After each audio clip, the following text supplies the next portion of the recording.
teman-teman di Bumi Ayu. Memanfaatkan gulma kayu resam yang hidup di area perkebunan, warga desa Bumi Ayu Tanah Abang menjadikan resam sebagai kerajinan tangan yang ramah lingkungan.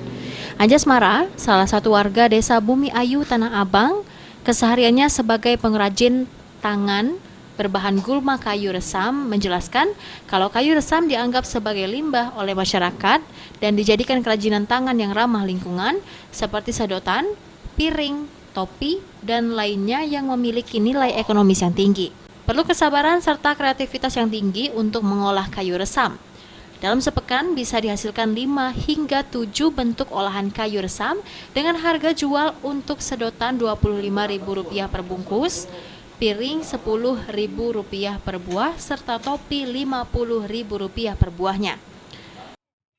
Kami dari bahan resam, pengrajin resam untuk buah-buah tempat ini, terutama di tempat untuk mancing ya. Ini juga topi.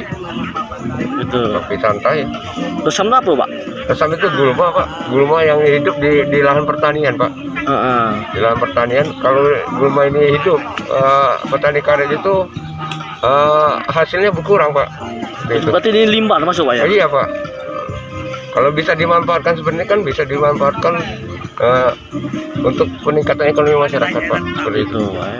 Sejauh ini pemasaran gulma kayu resam hanya di kawasan Candi Bumi Ayu dan belum memasarkan ke wilayah lain karena terkendala modal usaha. Aji, PAL TV.